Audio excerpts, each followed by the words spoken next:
आगे बढ़ते हुए बड़ी खबर आपको बता दें, शिक्षा विभाग में अभी ट्रांसफर नहीं। शिक्षा मंत्री मदन दिलावर का बयान, अभी ट्रांसफर के लिए टीचरों को करना होगा इंतजार। बहुत जल्द ही टीचरों का ट्रांसफर शुरू होगा, ये बड़ी खबर है। शिक्षा मंत्री मदन दिलावर ने बयान दिया है, शिक्षा विभाग में अभी ट्रांसफर नहीं होंगे, अभी ट्रांसफर के लिए टीचरों को इंतजार करना होगा।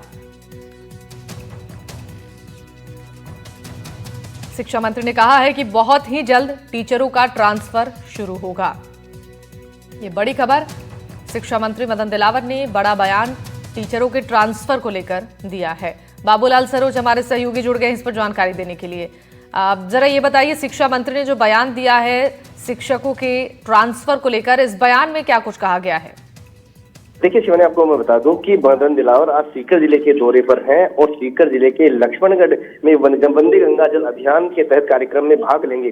तो सीकर जाते हुए रिंगस में उनका भाजपा कार्यकर्ताओं ने स्वागत किया था, विधायक सुभाष मीर के नेतृत्व में। यहाँ पर एनडीटीवी ने जब उनसे बात की और शिक्षकों के अध्यापकों के ट्रांसफर को लेकर के पूछा, तो उन्होंने साफ कहा कि अभी शिक्षकों को और इंतजार करना होगा, अभी स्थानांतरण नहीं हो रहे हैं। सरकार जो है वो योजना बना रही है, विधिवत तरीके से स्थानांतरण होंगे, तरीके से होंगे जिससे कि किसी तरह का विवाद ना हो, क्योंकि 2 साल से शिक्षकों के स्थानांतरण लंबित है और शिक्षक जो है लगातार इंतजार कर रहे हैं कि शिक्षकों के स्थानांतरण खुले। तो जो शिक्षक जो वेट करें, क्योंकि सभी विभागों में शिवानी स्थानांतरण हो चुके हैं या हो रहे हैं, लेकिन शिक्षा विभाग में अभी तक स्थानांतरण नहीं हुए। तो ऐसे में शिक्षकों में इंतजार है। लेकिन आज जो मदन दिलावर का बयान जो एनडीटीवी पे आया, एनडीटीवी में उन्होंने कहा है, तो इससे लगता है कि अभी कुछ और इंतजार शिक्षकों को करना पड़ेगा। शिवानी, ठीक है, आपका शुक्रिया तमाम जानकारी देने के लिए। चलिए अब आपको दिखाते हैं टॉप 10 खबरें।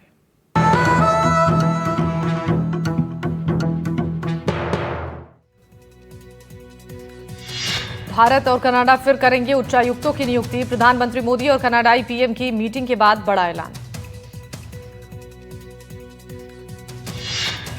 G7 समिट में पीएम मोदी ने आतंकवाद को मानवता के लिए बड़ा दुश्मन बताया और कहा, जो आतंकवाद को समर्थन करेगा उसे कीमत चुकानी होगी। कनाडा के बाद क्रोएशिया के दौरे पर रवाना हुए पीएम मोदी। क्रोएशिया का दौरा करने वाले पहले भारतीय पीएम बने। कनाडा दौरे में जर्मनी और फ्रांस के नेताओं से मिले पीएम मोदी, कई मुद्दों पर चर्चा हुई। दक्षिण कोरिया के पीएम ली जे म्यांग से मिले पीएम मोदी, व्यापार और अर्थव्यवस्था पर बातचीत हुई। G7 की बैठक के दौरान ब्रिटेन के पीएम किर स्टारमर और इटली के पीएम जॉर्जिया मेलोनी से मिले प्रधानमंत्री।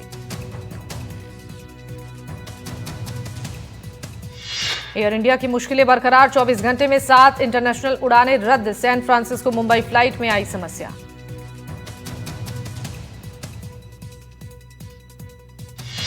एयर इंडिया के 24 बोइंग 787 विमानों को मिली सुरक्षा क्लियरेंस। डीजीसीए ने कहा, जांच में कोई भी चिंताजनक बात सामने नहीं आई है।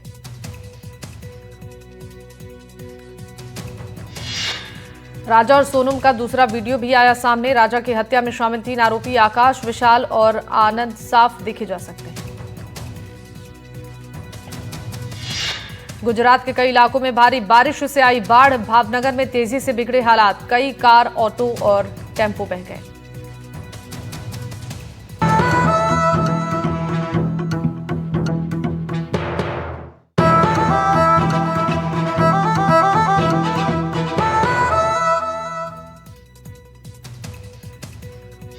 ईरान इजरायल युद्ध के बीच ट्रंप ने बुलाई बैठक। सुरक्षा अधिकारियों के साथ हालात पर चर्चा।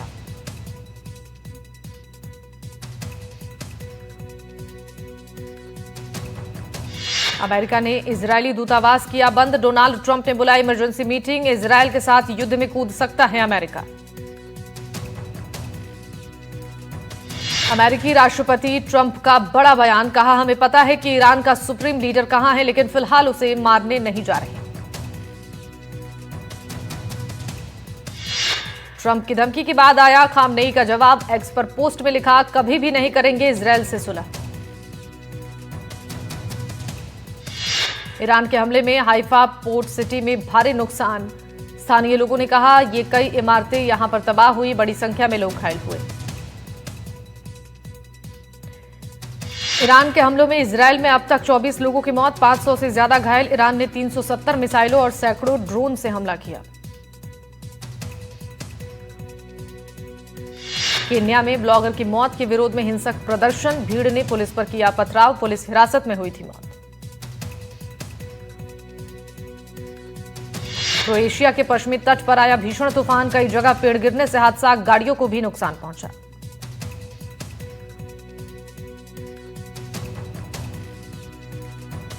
अमेरिका में पाकिस्तान के आर्मी के स्वागत का विरोध, वॉशिंगटन में असीम मुनीर का भारी विरोध, वीडियो आया सामने।